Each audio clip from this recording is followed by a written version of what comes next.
नमस्ते दोस्तों। Classic books bye audio पिटारा में आपका स्वागत है। बेहतरीन ऑडियो बुक सुनने के लिए हमारा चैनल सब्सक्राइब करें और बेल आइकन दबाना ना भूलें ताकि आपको हर अपडेट मिलता रहे। कहानी चंदा, जयशंकर प्रसाद।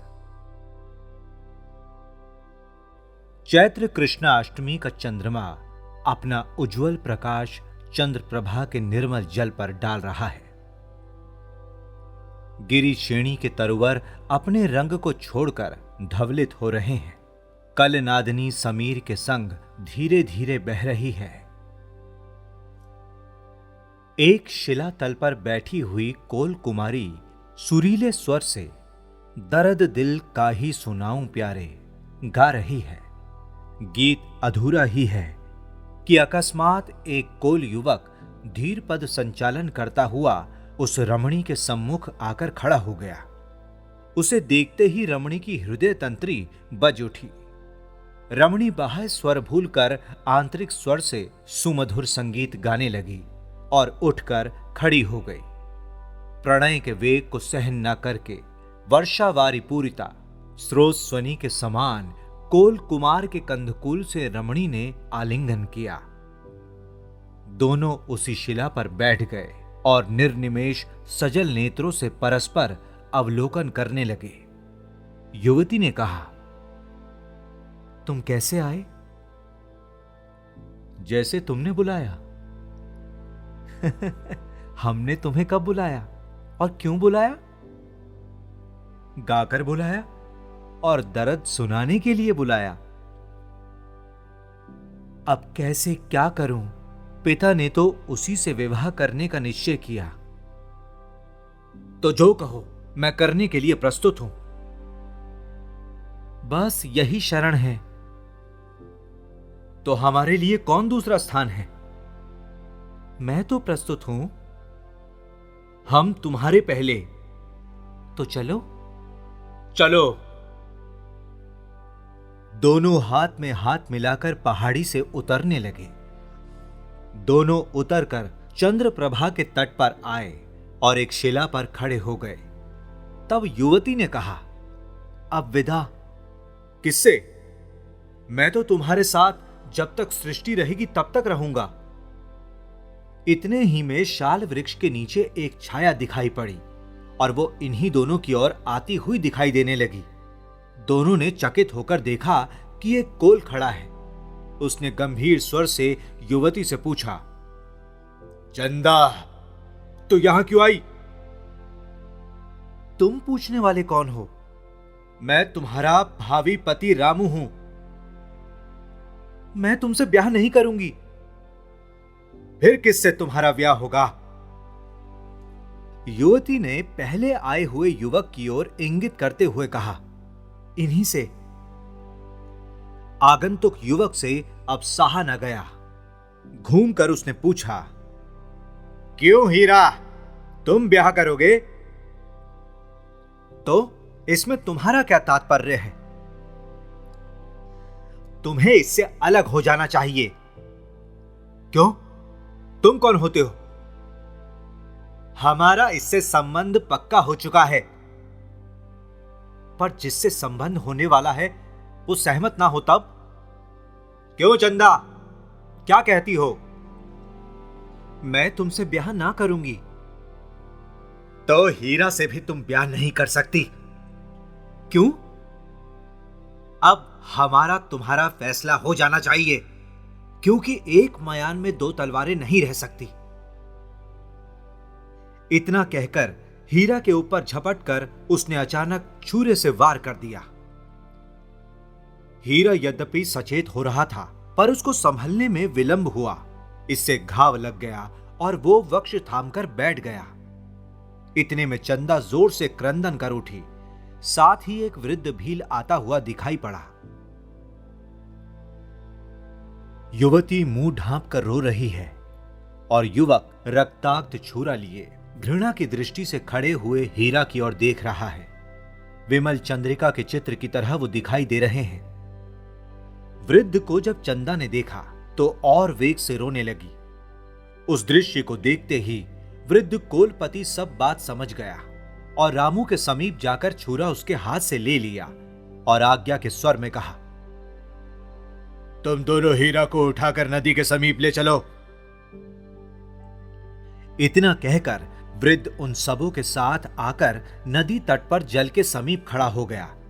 रामू और चंदा दोनों ने मिलकर उसके घाव को धोया और हीरा के मुंह पर छींटा दिया, जिससे उसकी मूर्छा दूर हुई।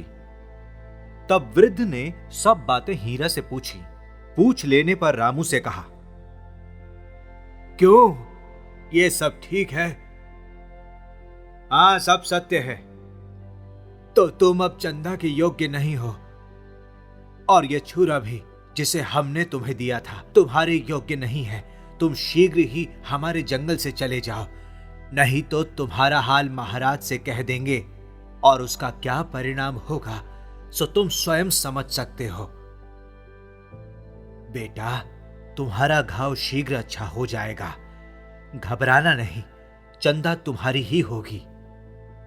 ये सुनकर चंदा और हीरा का मुख प्रसन्नता से चमकने लगा, पर हीरा ने लेटे ही लेटे हाथ जोड़कर कहा, पिता, एक बात कहनी है, यदि आपकी आज्ञा हो। हम समझ गए बेटा, रामू विश्वासघाती है। नहीं पिता, अब वो ऐसा कार्य नहीं करेगा। आप क्षमा करेंगे, मैं ऐसी ही आशा करता हूं। जैसी तुम्हारी इच्छा। कुछ दिनों के बाद जब हीरा अच्छी प्रकार से आरोग्य हो गया, तब उसका ब्याह चंदा से हो गया। रामू भी उस उत्सव में सम्मिलित हुआ, पर उसका बदन मलिन और चिंतापूर्ण था। वृद्ध कुछ ही काल में अपना पद हीरा को सौंप स्वर्ग को सिधारा। हीरा और चंदा सुख से विमल चांदनी में बैठकर पहाड़ी झरनों का कलनादमय आनंद संगीत सुनते थे। अंशुमाली अपनी तीक्ष्ण किरणों से वन्य देश को परितारित कर रहे हैं। मृगसिंह एक स्थान पर बैठकर छाया सुख में अपने बैर भाव को भूलकर ऊंघ रहे हैं। चंद्रप्रभा के तट पर पहाड़ी की एक गुहा में, जहां की छतनार पेड़ों की छाया उष्ण वायु को भी शीतल कर देती है, वहां हीरा और चंदा बैठे हैं। हृदय के अनंत विकास से उनका मुख प्रफुल्लित दिखाई पड़ता है। उन्हें वस्त्र के लिए वृक्षगण वल्कल देते हैं, भोजन के लिए प्याज, मेवा इत्यादि जंगली सुस्वादु फल, शीतल स्वच्छंद पवन, निवास के लिए गिरी गुहा, प्राकृतिक झरनों का शीतल जल उनके सब अभावों को दूर करता है और सबल तथा स्वच्छंद बनाने में ये सब सहायता देते हैं। उन्हें किसी की अपेक्षा नहीं पड़ती, अस्तु उन्हीं सब सुखों से आनंदित व्यक्तिद्वय चंद्र प्रभा के जल का कलनाद सुनकर अपनी हृदय वीणा को बजाते हैं।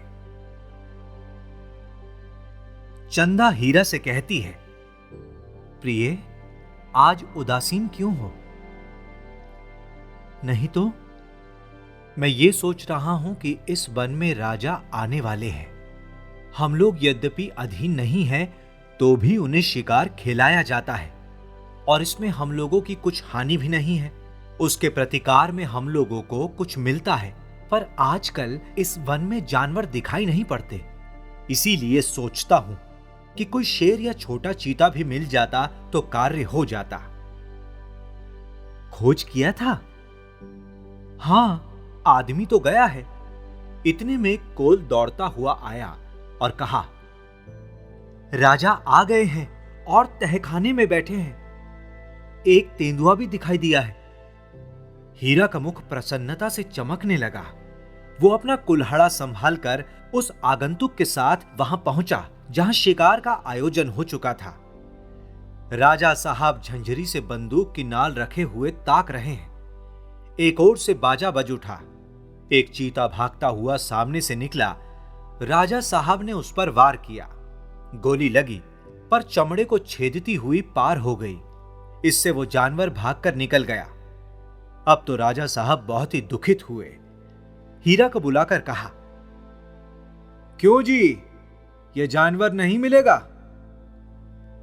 उस वीर कोल ने कहा, क्यों नहीं?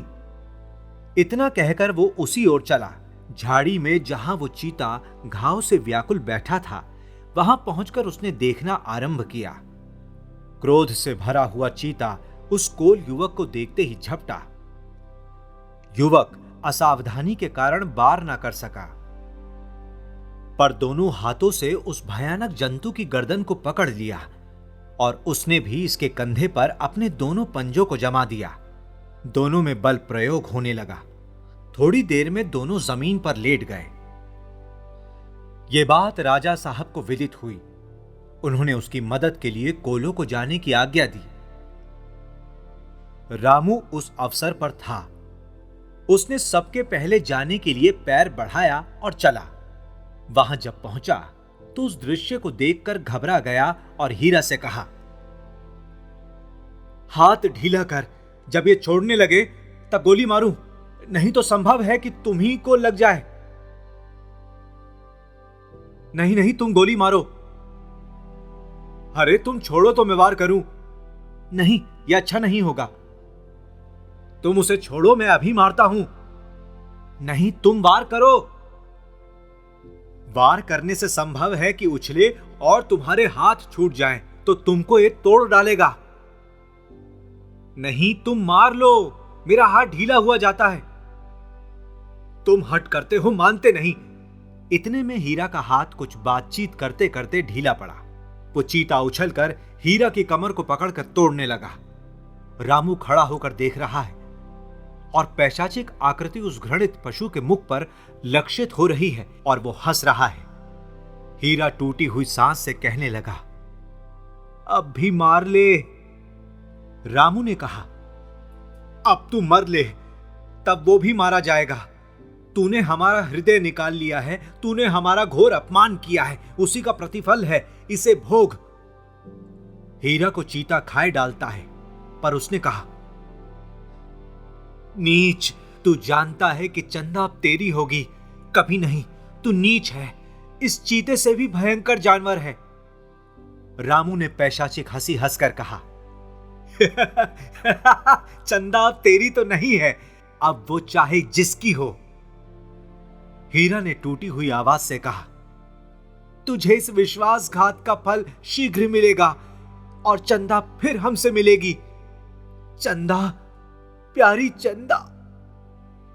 इतना उसके मुख से निकला ही था कि चीते ने उसका सिर दांतों तले दबा दिया। रामू देखकर पैशाचिक हंसी हंस रहा था।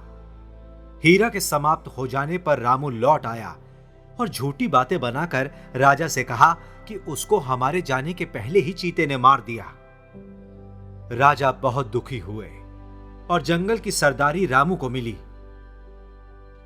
बसंत की राका चारों ओर अनूठा दृश्य दिखा रही है। चंद्रमा नामालूम किस लक्ष्य की ओर दौड़ा चला जा रहा है, कुछ पूछने से भी नहीं बताता। कुटच की कली का परिमल लिए पवन भी ना मालूम कहां दौड़ रहा है, उसका भी कुछ समझ नहीं पड़ता। उसी तरह चंद्र प्रभा के तीर पर बैठी हुई कोल कुमारी का कोमल कंठ स्वर भी किस धुन में है, नहीं ज्ञात होता। अकस्मात गोली की आवाज ने उसे चौंका दिया। गाने के समय जो उसका मुख उद्वेग और करुणा से पूर्ण दिखाई पड़ता था, वो घृणा और क्रोध से रंजित हो गया और वो उठकर पुच्छ मर्दिता सिंघनी के समान तनकर खड़ी हो गई और उसने धीरे से कहा, यही समय है। ज्ञात होता है राजा इस समय शिकार खेलने पुनः आ गए हैं। बस वो अपने वस्त्र को ठीक करके कोल बालक बन गई और कमर में से एक चमचमाता हुआ छुरा निकालकर चूमा। वो चांदनी में चमकने लगा। फिर वो कहने लगी, यद्यपि तुमने हीरा का रक्तपात कर लिया है, लेकिन पिता ने रामू से तुम्हें ले लिया है। अब तुम हमारे साथ में हो, तुम्हें आज रामू का भी खून पीना होगा। इतना कहकर वो गोली के शब्द की ओर लक्ष्य करके चली। देखा कि तहखाने में राजा साहब बैठे हैं। शेर को गोली लग चुकी है और वो भाग गया है, उसका पता नहीं लग रहा है। रामू सरदार है, अतएव उसको खोजने के लिए आज्ञा हुई। वो शीघ्र ही सन्नद्ध हुआ। राजा ने कहा, कोई साथी लेते जाओ। पहले तो उसने अस्वीकार किया, पर जब एक कोल युवक स्वयं साथ चलने को तैयार हुआ तो वो नहीं भी ना कर सका और सीधे जिधर शेर गया था उसी ओर चला गया। कोल बालक भी उसके पीछे है। वहां घाव से व्याकुल शेर चिंघाड़ रहा है। इसने जाते ही ललकारा। उसने तत्काल ही निकलकर वार किया। रामू कम साहसी नहीं था। उसने उसके खुले मुंह में निर्भीक होकर बंदूक की नाल डाल दी, पर उसके जरा सा मुंह घुमा लेने से गोली चमड़ा छेद कर पार निकल गई और शेर ने क्रुद्ध होकर दांत से बंदूक की नाल दबा ली। अब दोनों एक दूसरे को ढकेलने लगे, पर कोल बालक चुपचाप खड़ा है। रामू ने कहा, अरे मार, अब देख क्या रहा है? तुम इससे बहुत अच्छी तरह लड़ रहे हो। अरे मारता क्यों नहीं? इसी तरह शायद हीरा से भी लड़ाई हुई थी। क्या तुम नहीं लड़ सकते? कौन? चंदा? तुम हो? शीघ्र मारो इसे, नहीं तो अब यह सबल हो रहा है। हां, लो, मैं मारती हूं। इसी छुरे से हमारे सामने तुमने हीरा को मारा था। ये वही छुरा है। ये तुझे दुख से निश्चय ही छुड़ाएगा। इतना कहकर चंदा ने रामू की बगल में छुरा उतार दिया। वो छटपटाया। इतने ही में शेर को मौका मिला। वो भी रामू पर टूट पड़ा और उसका इति कर आप भी वहीं गिर पड़ा। चंदा ने अपना छुरा निकाल लिया और उसको चांदनी में रंगा हुआ देखने लगी। फिर खिलखिलाकर हंसी और कहा, दर्द दिल का ही सुनाऊं प्यारे। फिर उसने हंसकर कहा, हीरा, तुम देखते होगे, पर अब तो ये छुरा ही दिल की दाह सुनेगा। इतना कहकर अपनी छाती में उसे भोंक लिया और उसी जगह पर गिर गई और कहने लगी, हीरा, हम तुमसे मिले ही। चंद्रमा अपने मंद प्रकाश में यह सब देख रहा था। ऐसी ही इंटरेस्टिंग किताबें कुछ बेहतरीन आवाजों में सुनिए सिर्फ ऑडियो पिटारा पर। दोस्तों, आपको ये कहानी कैसी लगी हमें जरूर बताइएगा। लाइक और कमेंट कीजिए और अपने दोस्तों के साथ ये कहानी जरूर शेयर कीजिए। Thank you so much. Audio पिटारा सुनना जरूरी है।